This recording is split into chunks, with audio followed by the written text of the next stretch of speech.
Bonsoir et bienvenue sur Athénée Noctua, votre podcast de philosophie du vendredi soir. On se retrouve ce soir pour aborder le thème Juger, qui est au programme des classes préparatoires ECG et ECT cette année. Et j'ai choisi d'aborder un thème particulier ce soir. Je vais m'interroger sur le fait de juger scandaleux un art qui s'intéresserait à la laideur. La notion de scandale en soi, elle est assez intéressante pour notre thème, puisque son sens étymologique, c'est l'obstacle. Scandalon, en grec, veut dire l'obstacle, ce qui fait que quelque chose bute. Le scandalon, en grec, désigne un piège qui est placé sur le chemin, un obstacle qui fait trébucher ou tomber. En est tiré le verbe scandalizo, en grec, qui veut dire causer du scandale, scandaliser, offenser. Donc si l'on dit que l'on juge scandaleux un art qui représente la laideur, c'est que la laideur fait obstacle à quelque chose, offense, scandalise, cause du scandale, car fait tomber, trébucher l'art, le fait tomber sans doute de sa représentation éminente, de son piédestal. Juger la laideur scandaleuse, ce serait juger qu'elle fait affront au monde tel qu'il devrait être, un monde de beauté et d'ordre, tel que les Grecs notamment l'ont théorisé en abordant le cosmos sous l'angle d'un monde organisé par un ordre mathématique parfait. Telle est la thèse de Pythagore notamment, que de dire que le monde est mathématiquement organisé, doté d'une harmonie, de juste proportion, c'est-à-dire d'une beauté intrinsèque, si bien que si la beauté s'immisce dans le monde, alors c'en est fini de sa mathématique parfaite, c'en est fini de sa divinité, de son ordre. L'art qui intégrerait la laideur, c'est-à-dire des formes outrées, disproportionnées ou disharmoniques, ne laisserait pas de faire scandale, c'est-à-dire de sembler inacceptable, intolérable, contraire à ce que l'art doit être, obstacle, sens étymologique donc de scandalon, à sa finalité avérée, à savoir donner à voir la beauté. Si le cosmos apparaît comme doté d'un ordre mathématique et harmonique, l'art, en tant qu'il dépasse par définition la nature, devra retenir cet ordre, le magnifier ou l'éterniser.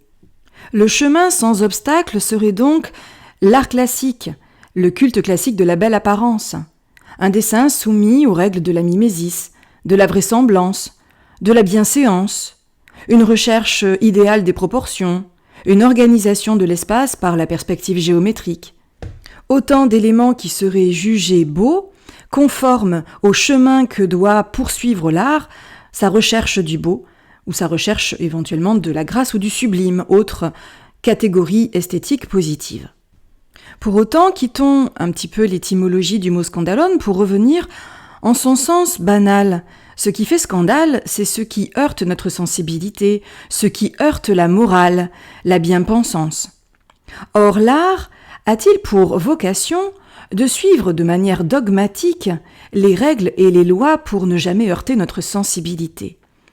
La thématique de la bienséance va dans ce sens. Il s'agit de ne pas contredire non pas la morale, mais le sens classique de l'universalité, ne pas heurter la sensibilité en parlant de choses trop personnelles, individuelles, jugées prosaïques, alors que l'art recherche ce qu'il y a de grand et de poétique. Or précisément, n'est-ce pas pour l'art le moyen d'échapper au code classique de la représentation, donc son moyen d'affirmer une modernité, qui en passe par le scandale, et donc par la représentation de la laideur? Oui, il y aura scandale pour les partisans des canons et des règles, mais beaucoup moins pour ceux qui défendront le scandale au nom de la recherche peut-être non pas du beau mais du vrai en art, d'un retour au réel, d'un retour à la laideur puisqu'elle existe. Car juger scandaleuse la représentation artistique de la laideur, c'est soumettre l'art à la moralité. C'est soumettre des enjeux esthétiques à des enjeux moraux. C'est peut-être se tromper de jugement. C'est plaquer sur l'art un jugement non esthétique, lié à des valeurs morales plutôt qu'à des valeurs esthétiques. Ou alors, ce que fait le classicisme, opérer une sorte de confusion entre le champ moral et le champ esthétique, confondre le beau et le bien. La laideur, la difformité physique sont considérées souvent comme l'expression d'une laideur plus morale, un manque de noblesse, de grandeur, de vertu. Distinguer le beau du bien ne va pas de soi, surtout pour un classique. C'était déjà une confusion similaire que l'on rencontrait dans le monde grec, qui use volontiers d'une expression lorsqu'il aime quelque chose et veut le qualifier d'excellent, kalon kagaton, K-A-L-O-N, K-A-G-A-T-H-O-N. C'est la contraction de deux adjectifs reliés par « et ». Kalos, K-A-L-O-S, qui veut dire le beau, kai, K-A-I, qui veut dire est, et agathos, A-G-A-T-H-O-S, qui veut dire le bon. Kalon kagaton, c'est bel et bon. Kalos est un adjectif qui, dès Homère, désigne autant la beauté physique que morale, et s'oppose à un autre terme, aiskros, A-I-S-K-H-R-O-S, qui, comme notre mot vilain, désigne aussi bien le laid, le disgracieux, le difforme, que le vil, l'honteux, le déshonorant. On peut encore opposer kalos, le beau, à kakos, le méchant, K-A-K-O-S, qui désigne le méchant, le mauvais, le lâche. Il y a donc toujours, dans cette dimension de beauté, quelque chose qui la rattache à une dimension du corps, la beauté physique, mais aussi à l'âme, la beauté du dedans, la beauté morale. Le syntagme kalon kagaton évoque l'excellence de l'honnête homme qui se vérifie aussi à travers ses traits. Comme il est beau à l'intérieur, sa beauté se reflète à l'extérieur.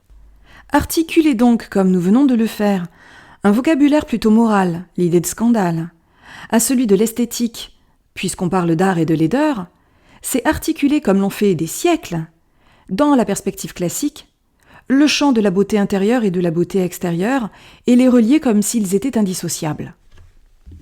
Aussi, l'art qui représenterait la laideur serait-il condamné, jugé, pour deux raisons.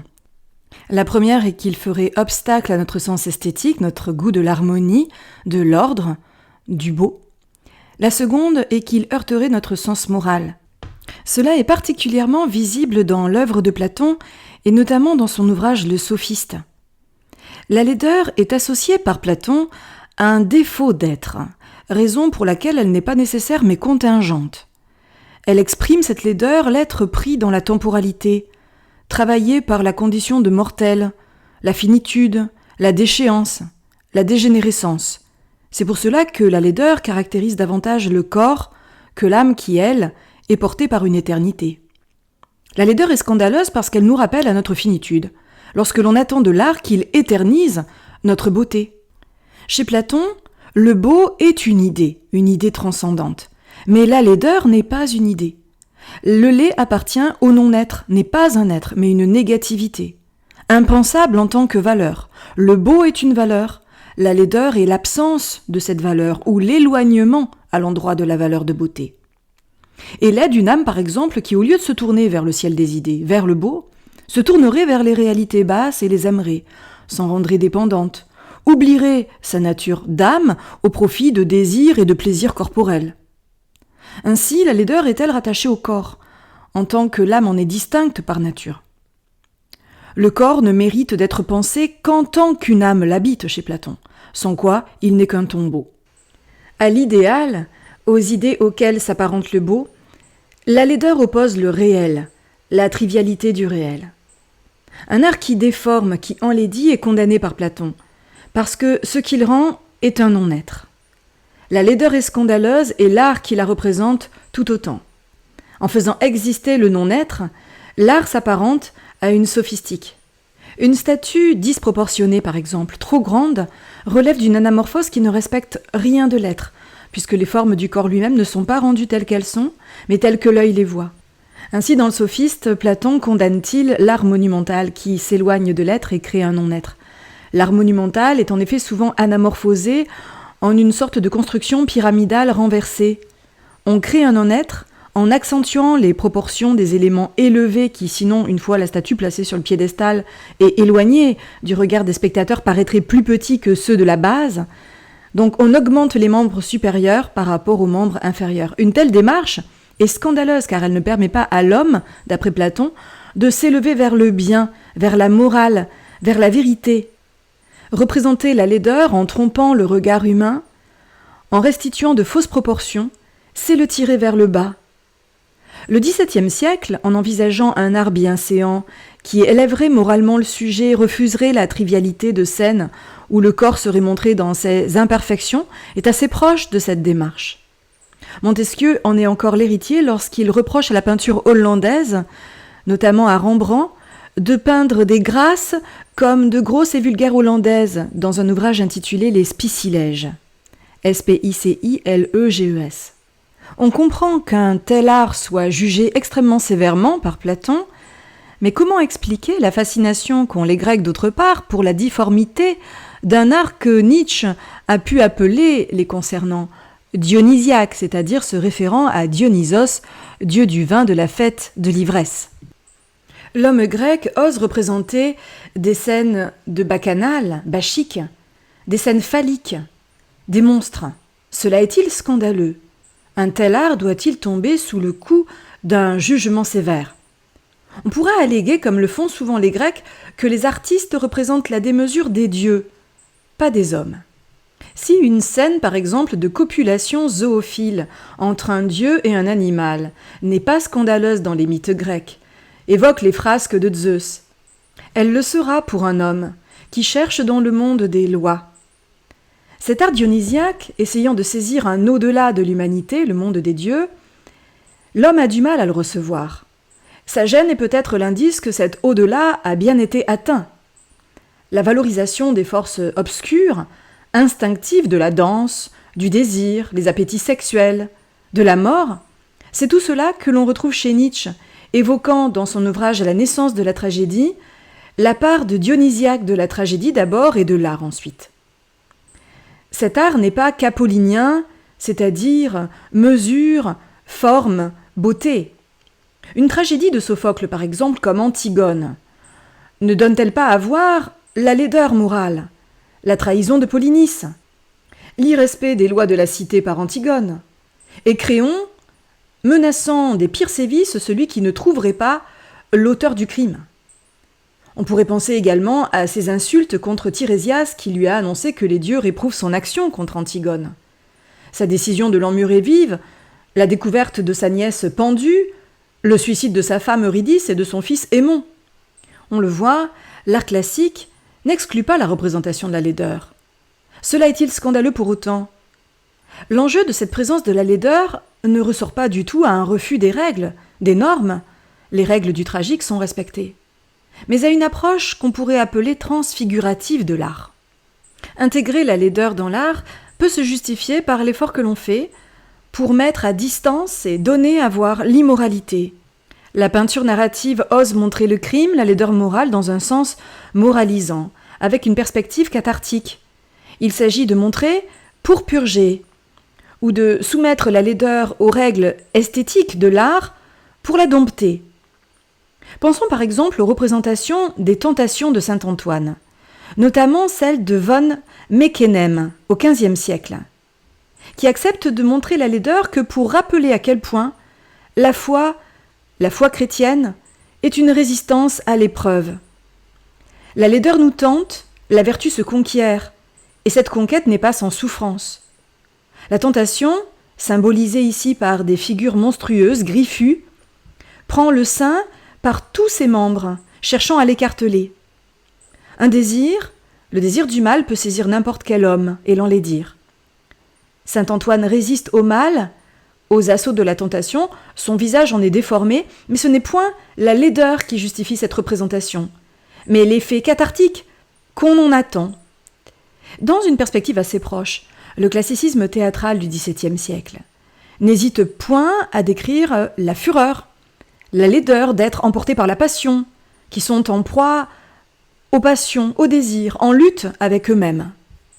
Le but d'une telle esthétique est en dernière instance d'affirmer, de manière indirecte cette fois, le kalon kagaton, c'est-à-dire que la beauté est indissociable de la bonté. Pour autant, et nous le suggérions tout à l'heure, n'est-ce pas soumettre l'art à une finalité externe, en lui ôtant toute valeur en soi ? L'art ne serait qu'au service de la morale, en représentant paradoxalement la laideur cette fois, contrairement à la première idée que nous avions développée. Cette présence de la laideur dans l'art ne permet pas de passer outre le scandale, car elle n'est représentée cette laideur non pas pour elle-même, mais pour valoriser par contraste la beauté morale et l'ordre. Elle est un sujet privilégié, certes, mais toujours aussi scandaleux. Dès lors, comment faire en sorte que l'on ne juge point scandaleux, un art qui recourrait à la laideur et la représenterait. C'est ce que j'aborderai donc dans ce dernier moment de mon analyse. Dans l'histoire de l'art, il y a eu des périodes charnières qui sont considérées comme décadentes. On les dit aussi souvent maniéristes. Décadentes parce qu'elles succèdent d'assez près à des périodes de classicisme, ou pour le dire autrement, à des périodes où des canons stricts de beauté étaient établis précisément, théorisés. Comme dans la période classique grecque, qui précède une période plus maniériste qu'on appellera la période hellénistique, et cette période classique grecque avait défini la beauté comme respect de canons mathématiques arithmétiques, comme harmonie, juste proportion, etc. À la Renaissance également, qui renouait avec les canons grecs et romains, pensez par exemple au traité de la peinture d'Alberti qui remanie ces canons antiques, notamment en introduisant les règles de la perspective artificielle. Pensons également à la renaissance du théâtre grec, qui est le XVIIe siècle français, redécouvrant les règles d'Aristote concernant la tragédie, fabriquant des poétiques, imposant des canons rationnels, vraisemblance, bienséance, mimésis, art du fini, et tous ces avatars qui sont l'académisme du XIXe siècle.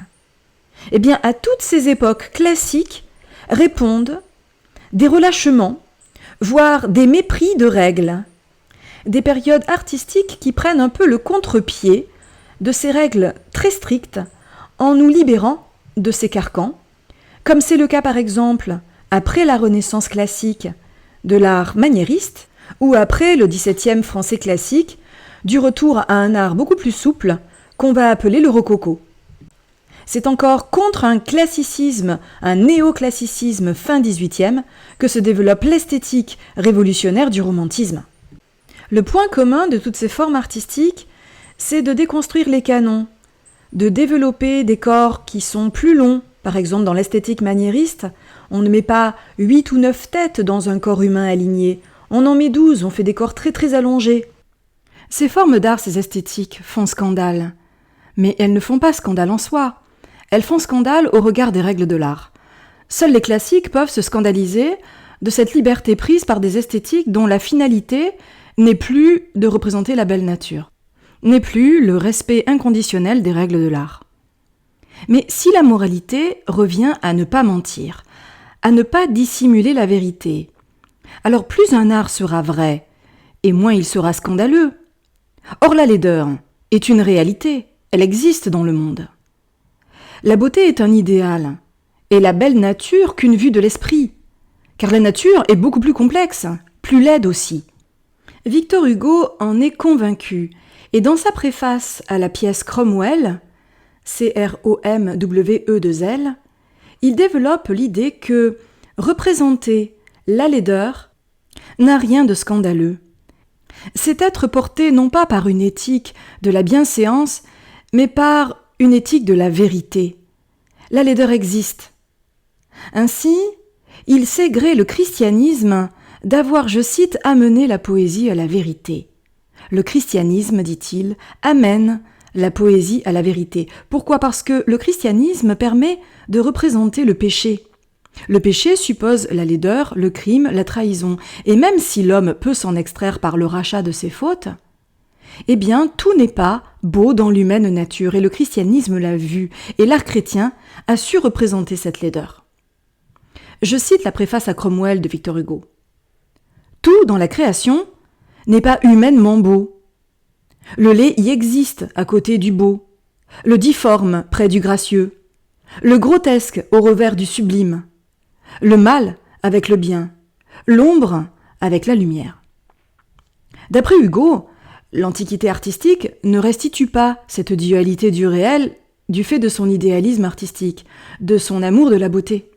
Le christianisme, au contraire, amène avec lui un nouveau style, accepte que l'on représente l'homme dans ses travers. C'est à cet art chrétien que l'on devrait le recours au grotesque et à la comédie. Alors il est vrai que des comédies, il en existe dans l'Antiquité. Aristophane est un grand comique. Terence et Plaute sont des auteurs comiques latins. Mais pour Hugo, la comédie, la farce ne se sont développées que dans le cadre du christianisme médiéval, lorsque l'humanité chrétienne renonçait à l'idéal antique. Dans son ouvrage « Le Moyen-Âge fantastique », Jurgis Baltrusaitis, Baltrusaitis, analyse l'art roman. Si les proportions des bâtiments sont encore assez harmonieuses au regard des canons antiques, il y a apparition de monstres. Cet art intègre la laideur, le monstre, semble rompre avec l'ordre du monde antique, le cosmos, sans pour autant encore introduire le chaos. Pour autant, on rencontre donc des grilles, G-R-Y-2-L-E-S, ces monstres où la tête occupe presque tout le corps. Ce sont souvent des représentations de l'Apocalypse qui intéressent les artistes médiévaux. L'Apocalypse, c'est la vision de la fin du monde, où tout s'inverse. Le soleil devient noir, la lune devient sang, la mer devient sang, les étoiles tombent, et des dragons et bêtes à 7 têtes, aux bouches proférant des blasphèmes, font irruption. Ainsi, dans l'Apocalypse dite de Toulouse, qui date du XIVe siècle, on voit la gueule d'un léviathan, d'un monstre marin, pleine de diables ricanants. La laideur signifie un monde sans Dieu, où l'être fait défaut. C'est une incitation à revenir à la foi. Mais le choix est de montrer la part sombre de l'être humain, sa part laide, la part qui est liée au diabolique, lorsqu'il est tenté par le péché. Aussi n'est-il pas innocent que la plupart des personnages d'Hugo se trouvent dans les siècles en question. C'est la légende des siècles, c'est aussi Notre-Dame de Paris. Dans un monde grouillant où la laideur est omniprésente. La laideur d'un homme qui est nain et qui est bossu, le bossu de Notre-Dame. La laideur également de la cour des miracles. Hugo n'a pourtant pas une visée morale. Il restitue la laideur parce qu'elle existe, au nom de la vérité, mais aussi au nom de la modernité. Car, écrit-il, « Le beau n'a qu'un type, le laid en a 1000. » Restituer la beauté, c'est se soumettre à un seul canon dominant. Mais représenter la laideur, c'est être libéré de tous les canons existants. Car la beauté n'a qu'un type, le laid en a 1000. C'est au nom donc de la modernité, de la libération de l'art de ses carcans moraux, qu'Hugo fait le choix de représenter ces personnages grotesques. Le laid existe aux côtés du beau. Le christianisme a eu le mérite de l'affirmer, mais c'est aussi un enjeu moderne ici. Ceux qui s'en scandalisent seront ceux qui sont nostalgiques de l'idéal antique. Mais les plus honnêtes devront reconnaître que l'intérêt pour la laideur n'a rien d'immoral ou de scandaleux, qu'il est même justifié par l'attrait du vrai et l'attrait de la modernité. La modernité, c'est précisément cet art qui ne se scandalise plus pour si peu, qui sait que l'art évolue, que les canons se redéfinissent, qui est capable d'apprécier la nouveauté des Demoiselles d'Avignon de Picasso ou d'un monochrome de Malevich. La laideur n'est plus ce que l'on juge de manière radicale comme faisant obstacle à l'art, scandale de l'art. Sa finalité est foncièrement moderne, inédite. Elle scandalise, bien sûr, ceux qui sont dominés encore par les exigences canoniques de la beauté, qui confondent le beau et le moral, qui soumettent l'art à des finalités externes, politiques, morales ou religieuses. Mais elle ne scandalise plus dès lors que le champ de l'art conquiert son autonomie. Cette analyse s'achève, je vous remercie de l'avoir écoutée. Si vous appréciez le travail que je fais sur cette chaîne, abonnez-vous ou soutenez cet épisode par un petit pouce en l'air. Je vous dis à très vite pour philosopher un peu à l'heure bleue avec moi.